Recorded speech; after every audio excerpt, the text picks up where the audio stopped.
بسم اللہ الرحمن الرحیم۔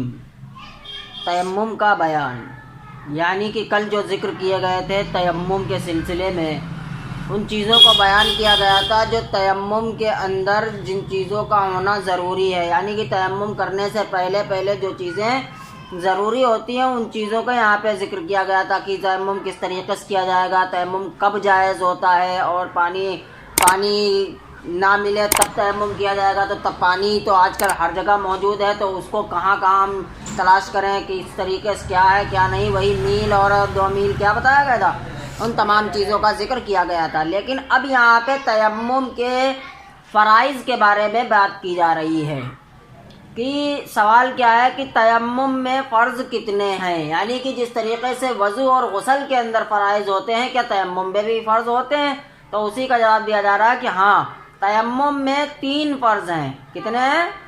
3 فرض ہیں۔ نمبر 1 نیت کرنا، دوسرے دونوں ہاتھ مٹی پر مار کر منہ پر پھیرنا، تیسرے دونوں ہاتھوں پر مٹی مار کر دونوں ہاتھوں کو کوہنیوں سمیت ملنا۔ یعنی کہ تیمم کے اندر جس طریقے سے وضو کے اندر فرائض ہیں اسی طریقے سے تیمم کے اندر بھی 3 فرائضوں کو بیان کیا گیا ہے۔ نمبر 1 نیت کرے کہ ہاں ہم پاکی حاصل کرنے جا رہے ہیں، کس چیز سے، اس چیز کی نیت کر لے کہ ہم وضو کی کر رہے ہیں یا پھر غسل کے لیے ہم کر رہے ہیں تیمم، اس چیز کی نیت کر لے۔ تو پھر اور دوسرا فرض کیا ہے، یہ کہ اپنے دونوں ہاتھوں کو زمین پر مارے اور پورے چہرے پر پھیر لے، ٹھیک ہے، یعنی کہ اتنا ایسے پھیرے جس طریقے سے کہ ایک بال کے برابر بھی جگہ خشک نہ رہ جائے، یعنی کہ وہاں تک پہنچ جائے ہر جگہ، یہ چیز ہے۔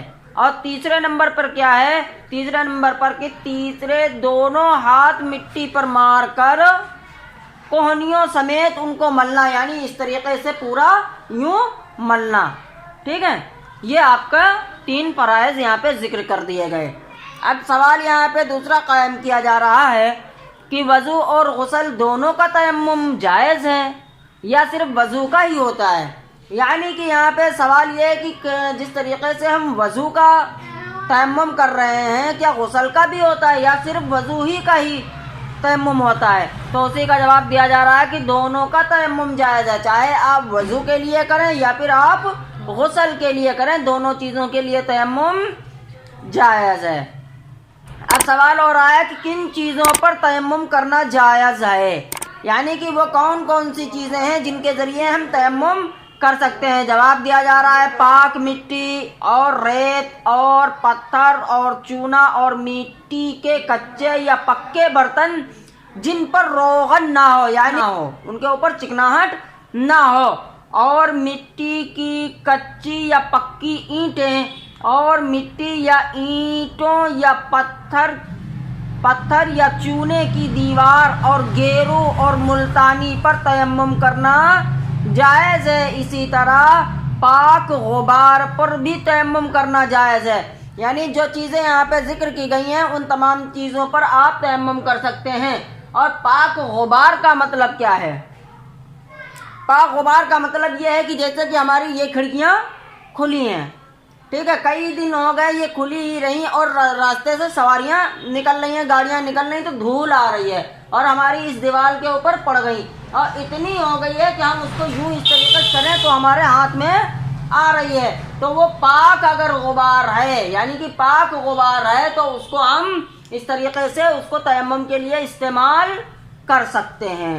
اسی طریقے سے چونا ہے یا پھر مٹی کے برتن ہیں جن کے اوپر کوئی چکناہٹ نہ ہو، ایک ملتانی مٹی آتی ہے دیکھیے نا، اس سے بھی آپ تیمم کر سکتے ہیں۔ سوال کن چیزوں سے تیمم ناجائز ہے؟ پہلے سوال کیا تھا کہ وہ کون کون سی چیزیں ہیں جن کے اوپر تیمم کر سکتے ہیں، جن سے ہم تیمم کر سکتے ہیں۔ اب یہاں پہ آ رہا ہے کہ وہ کون سی چیزیں ہیں جن پر تیمم کرنا جائز نہیں ہے۔ جواب دیا جا رہا ہے لکڑی، لوہا، سونا، چاندی، تانبا، پیتل، المونیم، شیشہ، رانگ اور کیا کہتے ہیں جست، گیہوں اور تمام غلے، کپڑا، راکھ، ان تمام چیزوں پر ناجائز ہے۔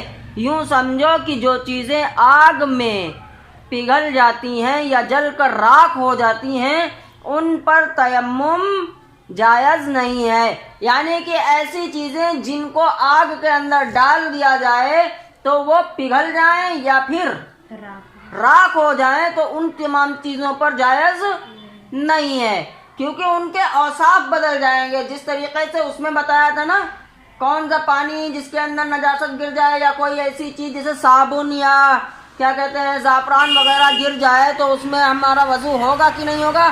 تو اس میں اوصاف کیا بتایا تھے؟ رنگ، بو، مزہ. اگر ان تینوں میں سے کوئی دو بدل گئے ہیں تو جائز ہے، لیکن اگر آپ کے تینوں اوصاف بدل گئے ہیں تو آپ کا وضو جائز نہیں ہوگا اس پانی سے. اسی طریقے سے یہاں پہ اس کے اوصاف بدل گئے ہیں، اسی لیے یہاں پہ جائز نہیں ہے.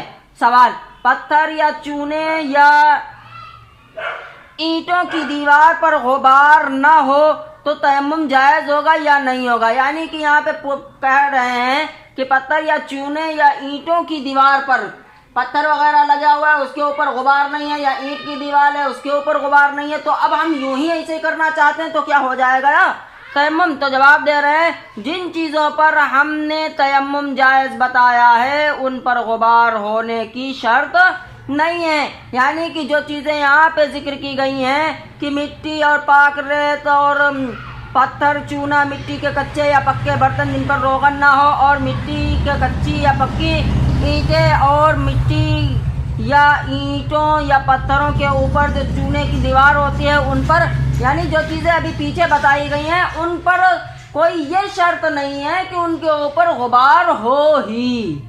ٹھیک ہے، غبار ہو چاہے نہ ہو آپ یوں ہی تیمم کر سکتے ہیں. سمجھ بات آ گئی؟